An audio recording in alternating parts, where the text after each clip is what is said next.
Hello प्यारे बच्चों, मैं आप सभी का स्वागत करता हूं हमारे YouTube चैनल विज्ञान सदन में। और हम करने वाले हैं मैथ्स क्लास 10th का जो क्वाड्रेटिक चैप्टर है, चैप्टर नंबर 4। उसमें हमने कुछ लेक्चर्स पढ़ लिए हैं। लास्ट क्लास में मैंने क्वाड्रेटिक फार्मूला जो होता है उसको कंप्लीटिंग द स्क्वायर मेथड से, जो कंप्लीटिंग द स्क्वायर मेथड होता है उससे क्वाड्रेटिक फार्मूला ड्राइव किया था, और आज हम उसके ऊपर थोड़ी सी बात करेंगे। उसके बाद मैं एक बार और बता दूं कि जो कंप्लीटिंग द स्क्वायर मेथड है वो CBSE 2022-23 के लिए नहीं आ रहा है, ठीक है। सो CBSE के लिए है सिर्फ वो इंस्ट्रक्शन कि जो CBSE है 22-23 वाले बच्चे, उनके सिलेबस से डिलीटेड है। तो उसके अलावा अगर कोई स्टेट बोर्ड से है तो ये मेथड कर सकता है, ठीक है। और फिर आने वाले ईयर्स के लिए तो आप कर ही सकते हैं, तो इसमें कोई बड़ी बात नहीं है, राइट। सो अभी हम बढ़ने वाले हैं आगे। आज हम बात करने वाले हैं क्वाड्रेटिक फॉर्मूला पे। तो चलिए स्टार्ट करते हैं टॉपिक आज का।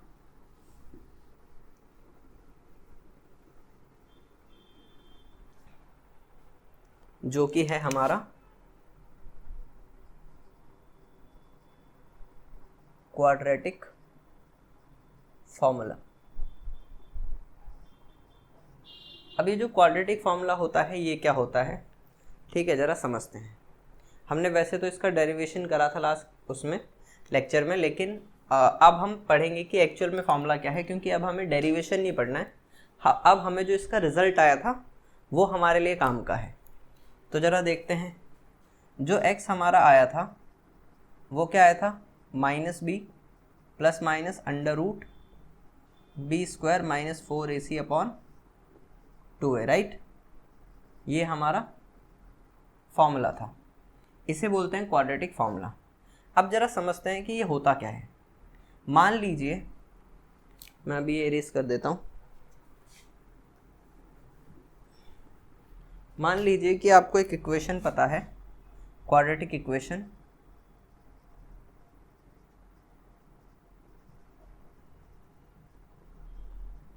जैसे कि ax² + bx + c = 0। तो अगर ये आपको क्वाड्रेटिक इक्वेशन पता है तो आप इससे a बता सकते हो, b बता सकते हो, c बता सकते हो। कोफिशिएंट्स है, इक्वेशन को इससे कंपेयर करेंगे और हमें जो भी इक्वेशन गिवन होगी उसको इससे कंपेयर करके a, b और c बताया जा सकता है। जब हम a फाइंड कर लेंगे, b फाइंड कर लेंगे और c फाइंड कर लेंगे तो हमें यूज़ करना है क्वाड्रेटिक फार्मूला। उससे होता क्या है, उससे निकलते हैं रूट्स। क्या निकलते हैं? रूट्स, मतलब x की value. I can say value of x, ठीक है। सो जो x आता है वो कैसे आता है, -b plus minus under the root b² - 4ac/2 है, राइट। सो ये जो फॉर्मूला होता है इसे कहते हैं हम क्वाड्रेटिक फॉर्मूला। इसमें b, a, c जो भी है, a, b, c की वैल्यू पुट करो इस इक्वेशन में, और पुट करके सॉल्व करोगे तो आपके पास x की वैल्यू आ जाएगी। क्लियर है। लेकिन अब एक और चीज़ आती है इस फॉर्मूले से कनेक्टेड है, जो उसे बोलते हैं नेचर ऑफ रूट्स। तो अभी जो नेचर ऑफ रूट्स है ये क्या होता है, यहाँ देखिए, यहाँ वैल्यू है b² - 4ac under the root. और अगर मान लीजिए कि कभी मैंने b, a, c पुट किया इस फॉर्मूले में और इस जगह पर, और वो वैल्यू क्या हो गई, नेगेटिव हो गई, तो क्या मैं इसे सॉल्व कर सकता हूँ? 10th लेवल पे मैं इसे सॉल्व नहीं कर सकता। क्यों नहीं कर सकता? क्योंकि हमें पता है कि अगर नेगेटिव वैल्यू का कोई नेगेटिव वैल्यू हो और उसका मुझे रूट निकालना हो तो वो वैल्यू नॉट डिफाइन है। तो अगर वो वैल्यू नॉट डिफाइन है, मैं उसे डिफाइन ही नहीं कर सकता, तो इसके लिए फिर हम क्या करेंगे, उसका सॉल्यूशन नहीं फाइंड कर पाएंगे। तो इस केस को समझने के लिए अब हमें ये समझना है कि किस किस सिचुएशन में आंसर आ सकता है, किस किस में नहीं आ सकता है, ठीक है। तो चलिए नेक्स्ट टॉपिक की तरफ बढ़ते हैं। पहले आप ये छापिए, फिर आगे बढ़ते हैं।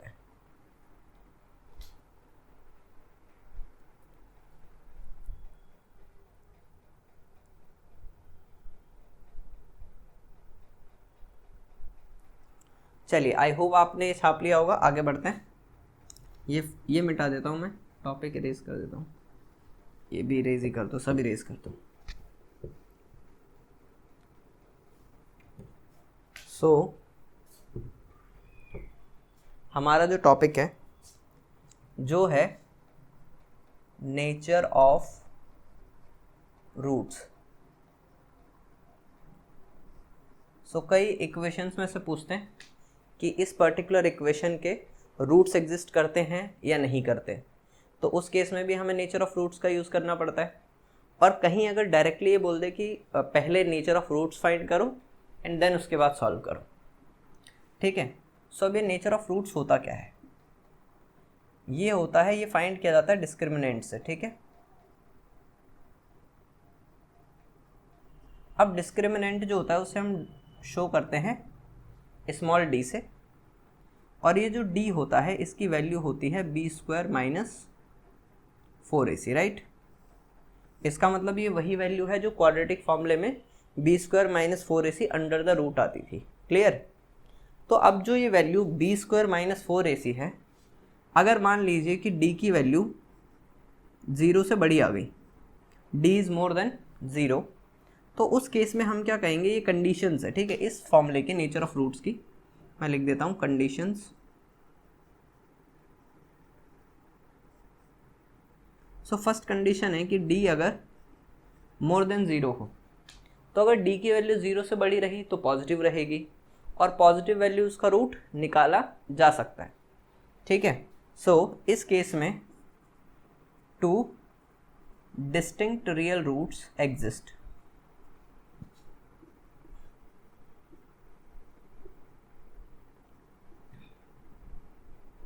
ठीक है, मतलब 2 अलग अलग डिफरेंट रूट्स आएंगे।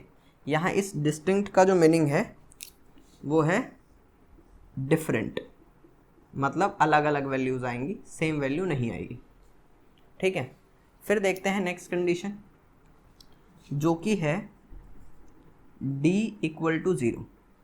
अगर d 0 आ गया तो उस केस में क्या होगा, 2 इक्वल रियल रूट्स एग्जिस्ट, मतलब 2 रूट्स होंगे और उन दोनों की वैल्यूज सेम रहेगी।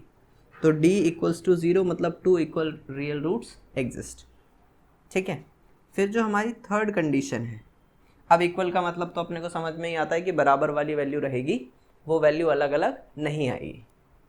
उसके बाद जो नेक्स्ट थिंग है हमारे पास, d इज़ लेस देन 0, तो उस केस में अब देखो d की वैल्यू 0 से छोटी हो गई, मतलब नेगेटिव हो गई, और हमें पता है कि नेगेटिव वैल्यू जो होती है उसका रूट निकालना पॉसिबल नहीं होता, ये वैल्यू नॉट डिफाइंड हो जाती है। सो नॉट डिफाइंड लिख लो या nd लिख लो, एक ही बात है, ठीक है। तो नॉट डिफाइंड हो जाती है तो हम इसको डिफाइन नहीं कर सकते हैं, इसलिए यहाँ पर नो रियल रूट्स एग्जिस्ट, मतलब यहाँ कोई आपका रियल रूट्स होगा ही नहीं, कोई रूट्स निकालना पॉसिबल ही नहीं है, ठीक है। सो ये हमारा टॉपिक हो गया नेचर ऑफ रूट्स का। तो अब हमें क्या करना है, अब हम जो एक्सरसाइज नंबर है 4.3 वो स्टार्ट करने वाले हैं, और उसके अंदर क्या है, कंप्लीटिंग द स्क्वायर मेथड है, और उसमें नेचर ऑफ रूट्स का भी कंसेप्ट है, तो दोनों ही देखेंगे। सो पहले आप इतना छापिए, फिर आगे बात करते हैं।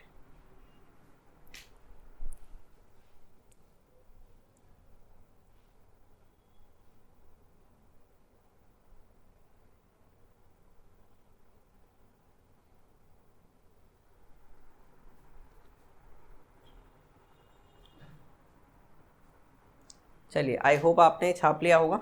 अब जरा इस क्वेश्चन को समझते हैं, ठीक है। ये मैं इरेज कर रहा हूँ।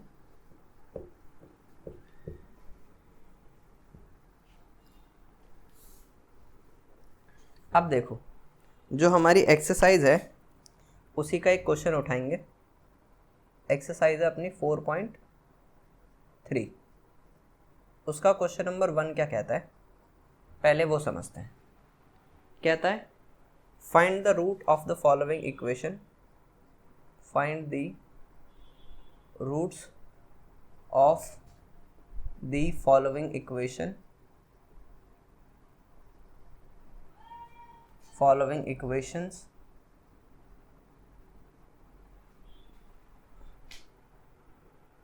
following quadratic equations, quadratic भी लिखना जरूरी है, quadratic equations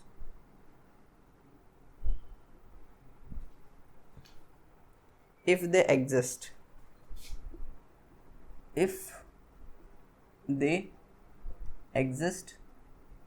by the methods of completing the square method. Clear? So ऐसा कुछ क्वेश्चन में बोला गया है. Method of completing the square, method दोबारा लिखने की ज़रूरत नहीं है. सो इसका फर्स्ट पार्ट देखते हैं, फर्स्ट पार्ट उठाते हैं. क्या बोला है उसमें? सो उसमें कहता है 2x² - 7x + 3 = 0. तो बेसिकली हम अभी जो बात करने वाले हैं इस क्वेश्चन के लिए, वो हम बात करने वाले हैं कंप्लीटिंग द स्क्वायर मेथड से. ठीक है, एक बार क्वेश्चन में देख लेते हैं क्या बोला है. उसने बोला find the roots of the following quadratic equation. मतलब हमें इसमें रूट्स निकालने, मतलब x की वैल्यूज निकालनी है. इफ़ दे एग्जिस्ट, अगर वो एग्जिस्ट करेंगे तो ये बहुत हाईलाइटेड पॉइंट है. पहले चेक करेंगे कि वो एग्जिस्ट करेंगे या नहीं करेंगे. By the method of completing the square method, मतलब अगर वो एग्जिस्ट कर रहे हैं तो ही हम उन्हें सॉल्व करेंगे, अगर एग्जिस्ट नहीं कर रहे हैं तो हम उन्हें सॉल्व नहीं करेंगे. So let's start. सबसे पहले ये इक्वेशन दी है 2x² - 7x + 3 = 0. अगर इसे मैं कंपेयर करता हूँ ax² + bx + c से = 0, तो मैं कह सकता हूँ a हमारा 2 है, राइट. फिर जो b है हमारा वो -7 है, एंड जो c है वो हमारा 3 है, राइट. तो अब नेचर ऑफ रूट्स निकालना. जब मैंने बोला था कि अगर वो एग्जिस्ट की कंडीशन पूछेगा तो इसका क्या मतलब है कि अपने को नेचर ऑफ रूट्स पूछ रहा है वो. ठीक है, सो नेचर ऑफ रूट्स अगर हमें देखने हैं, nature of roots,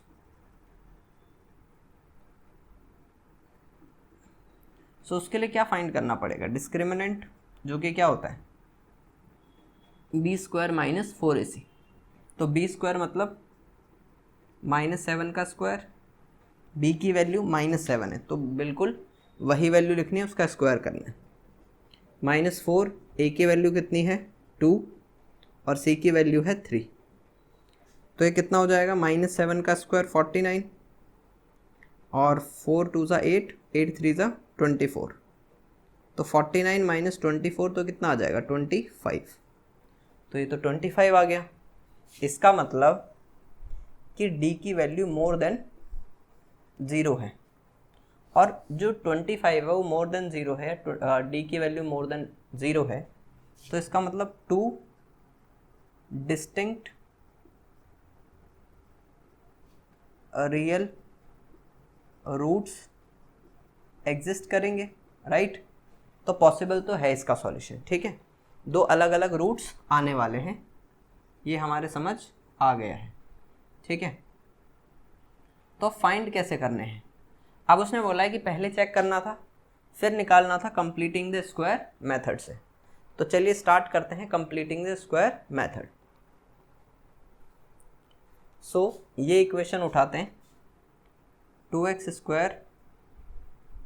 7x + 3 = 0, right. अब हम क्या करेंगे? अब मैंने बताया था, याद करो वो स्टेप्स जो लास्ट लेक्चर में बताए गए हैं. ये जो 2 है जो x² के मल्टीप्लाई में लिखा हुआ है, पहले चेक कर लो कि जो डिग्री है वो डिक्रीजिंग ऑर्डर में है. यस, डिक्रीजिंग ऑर्डर में है. पहले पावर 2 है, फिर 1 है, फिर नो पावर. सही है. अब ये जो 2 है ये x² का कॉफिशिएंट है, हमें इस x² का कॉफिशिएंट को 1 बनाना है. तो मैंने बताया था कि जो भी आगे वैल्यू लिखी होगी, जैसे वहाँ a लिखी हुई थी, यहाँ 2 लिखा हुआ है, तो उस वैल्यू से दोनों तरफ हमें क्या करना है, डिवाइड करना है। हमेशा उसी वैल्यू से डिवाइड करना है जो एक्स स्क्वायर का कोफिशिएंट है, एक्स स्क्वायर से मल्टीप्लाई में लिखी हुई है। सो डिवाइडिंग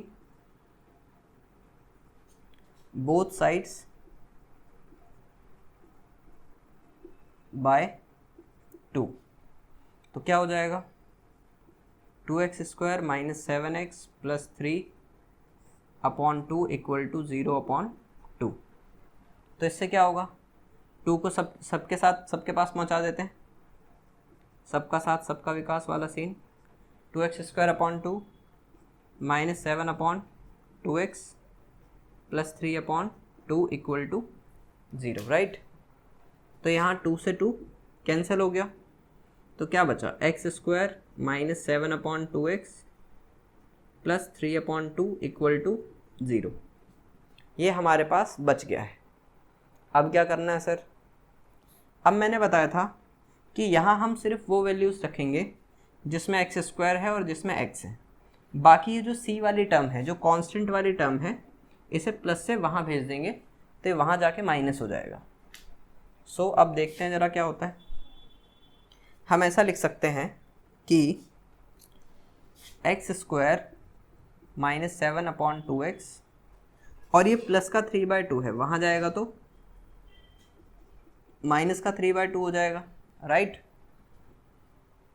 तो अब ये वो फॉर्म आ गई जिसके आगे हमें सॉल्व करने के लिए क्या करना पड़ेगा, x का कोफिशिएंट देखना पड़ेगा।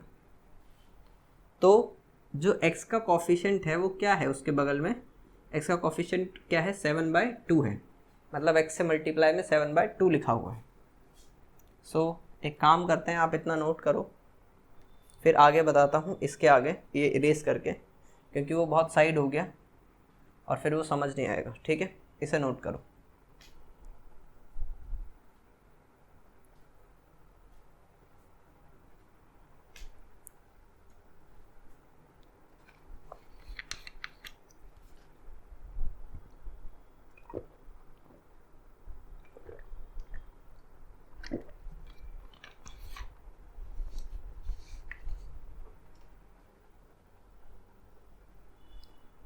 चलिए इसे इरेज करते हैं, इस वाले साइड को। उधर तो हम सिर्फ रफ कैलकुलेशन करेंगे। तो यहाँ x² minus 7/2x plus 3/2 equal to 0 आ गया। ये माइनस चला गया था तो माइनस 3/2 आ गया, ठीक है। ये वहाँ चला गया था ना प्लस 3/2, तो वहाँ जाके माइनस हो गया था। अब ये जो x है इसके कोफिशिएंट लिखा हुआ है 7/2। तो मैंने बताया था हमें करना क्या होता है, ये जो x का कोफिशिएंट होता है 7/2 जो लिखा हुआ था, इसको मल्टीप्लाई कराना है 1/2 से। क्लियर।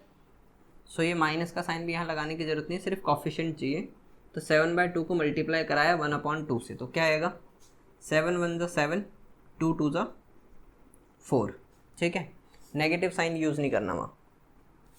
तो अब क्या हो जाएगा, x² माइनस 7/2x तो रहेगा, लेकिन याद करो मैंने बताया था जो वैल्यू यहाँ से मल्टीप्लाई कराने पर ये जो 1/2 से मल्टीप्लाई कराया था, उसके बाद जो वैल्यू आई है उसको स्क्वायर करके ऐड करना है LHS में, और RHS में भी सेम काम करना है।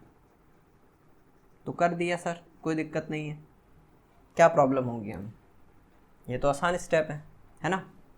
तो ये दोनों हमने ऐड कर दिया दोनों तरफ। अब मैंने बताया था यहाँ 2 फॉर्मूलेज यूज़ करने हैं हमें, लेकिन कौन सा फॉर्मूला यूज़ करना है ये हमें पता चलेगा फॉर्मूला लिखने के बाद। सो a प्लस बी का होल स्क्वायर क्या होता है, a² plus 2ab plus b², right. और a माइनस बी का स्क्वायर वो क्या होता है, a² minus 2ab plus b²। तो यहाँ a² सेम साइन के हैं, b² सेम साइन के हैं, मतलब फॉर्मूले को अलग करने वाला सिर्फ 2ab है। अगर 2ab प्लस का हुआ तो प्लस का फॉर्मूला लगेगा, और अगर माइनस का हुआ तो माइनस का फॉर्मूला लगेगा। लेकिन कैसे, यहाँ देखो ये x का स्क्वायर है, ये 7/4 है। तो मैंने बताया था जो x वाली टर्म होती है वो हमें बताती है 2ab, तो ये जो 2ab बता रहा है, ये अगर 2ab है बन रहा है, 7/2x हमारा 2ab है, तो ये चेक करो ये माइनस का है या प्लस का है। तो देखने से पता लग रहा है माइनस है, और अगर माइनस होगा तो फॉर्मूला भी कौन सा लगेगा, माइनस वाला, और माइनस वाला अगर फॉर्मूला लगेगा तो a माइनस बी का होल स्क्वायर लगेगा। तो अपने ये चीज़ समझ आ गई कि इस फॉर्मूले का हमें इस्तेमाल करना है, इसका यूज़ करना है। तो इसे मैं लिख रहा हूँ x का स्क्वायर, और 7/4 को मैंने लिख दिया 7/4 का स्क्वायर। इसका मतलब जहाँ a है वहाँ x काम करेगा, और जहाँ b है वहाँ 7/4 काम करेगा। फॉर्मूले के हिसाब से माइनस का साइन, 2, फिर a कितना है, x है सर, और b कितना है 7/4। तो अब अगर आप ध्यान से देखें तो पहले चेक भी कर लो कि मैंने सही किया है या नहीं किया है। सो 2 1 जा 2, 2 2 जा 4, तो क्या वापस 7/2x आ जाएगा? यस सर आ जाएगा। तो इसका मतलब अपन ने सही किया है। इसे अभी कर लेते हैं वापस इरेज। तो यहाँ पर 2 आना चाहिए और यहाँ पर भी यहाँ 4 आना चाहिए, सॉरी, ठीक है। अब जरा RHS भी चेक करो। यहाँ माइनस का 3/2 लिखा हुआ है, 7 का स्क्वायर करोगे तो मतलब ये स्क्वायर डिस्ट्रीब्यूट होगी न्यूमरेटर और डिनोमिनेटर में, तो 7 का स्क्वायर हो जाएगा 49 और 4 का स्क्वायर हो जाएगा 16। क्लियर? बहुत बढ़िया। अब क्या करें सर? अब ये a square minus 2ab plus B square किसका फॉर्मूला होता है? a माइनस बी का होल स्क्वायर। तो ये x काम कर रहा है a का, और ये 7/4 काम कर रहा है b का। तो मैं इसे क्या लिख सकता हूँ? मैं इस वाले पार्ट को इरेज कर रहा हूँ जो आपने पहले छाप लिया होगा।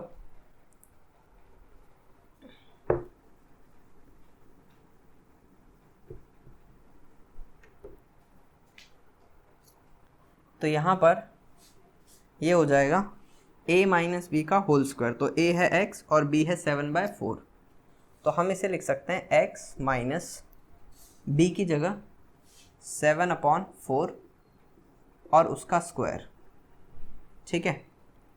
और यहाँ 16 और 2 है, तो 16 और 2 का एलसीएम कितना आएगा? 16 आएगा सर।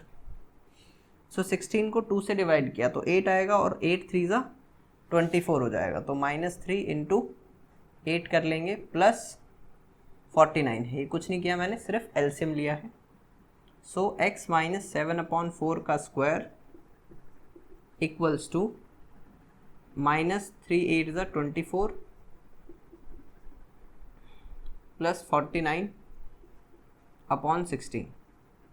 तो ये हमारे पास माइनस प्लस माइनस होगा, 49 में से 24 गया तो कितना बचेगा? 25। सो x माइनस 7/4 का स्क्वायर इक्वल टू 25/16, राइट। ये जो स्क्वायर है अगर वहाँ जाएगा तो रूट बनेगा, यस बिल्कुल। सो अंडर रूट 25/16 हो जाएगा, और प्लस माइनस दोनों का रहेगा। क्लियर? सो 25 का रूट कितना होता है? 5 होता है, और 16 का रूट 4 होता है। सो x minus 7/4 equal two plus minus 5/4 आ गया। क्लियर? इतनी वैल्यू हमने सॉल्व कर ली। अब ये जो माइनस का 7/4 है, इसको क्या करेंगे? वहाँ लेकर जाएंगे। तो वहाँ लेकर जाएंगे तो ये प्लस हो जाएगा। अब देखो, आप एक काम किया करना, जब भी ये इस टाइप का क्वेश्चन सॉल्व करो, जो भी वैल्यू यहाँ से वहाँ लेकर जाएंगे, भले ही वो नेगेटिव में हो या पॉजिटिव में हो, पहले वो लिख लेंगे, ठीक है। तो जो वैल्यू आएगी वो आएगी x इक्वल टू प्लस का 7/4, क्योंकि ये यहाँ पर माइनस था, वहाँ जाएगा तो प्लस, और फिर प्लस माइनस में 5/4। तो 4 एलसीएम लिया, ऊपर क्या हो जाएगा? 7 प्लस माइनस 5। तो अब इसका क्या तात्पर्य है, क्या मतलब निकलता है इसका? इसका मतलब है कि x की वैल्यू एक बार प्लस की रहेगी और एक बार x की वैल्यू माइनस की रहेगी। तो x का मतलब, इसका मतलब है x की वैल्यू एक बार लेनी है 7 प्लस 5/4, और दूसरी बार में वैल्यू लेनी है अपने को x की 7 माइनस 5/4। तो दो डिफरेंट वैल्यूज आ गई। 7 प्लस 5 कितना होगा? 12/4। सो 4 3 जा 12।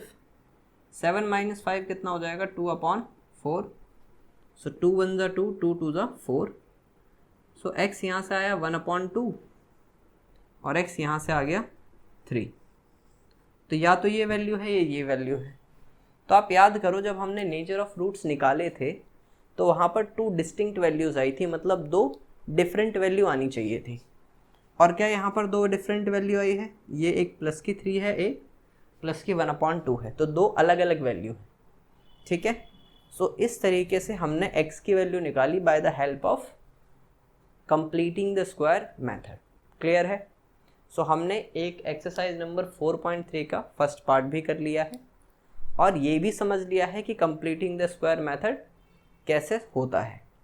अब ये जो चैप्टर है, मतलब ये जो एक्सरसाइज है, इसमें जो कंप्लीटिंग द स्क्वायर मेथड है उसका टॉपिक थोड़ा लंबा चलेगा क्योंकि हर क्वेश्चन 5 से 7 10 मिनट लेगा, तो उस हिसाब से ही हमें चलना पड़ेगा।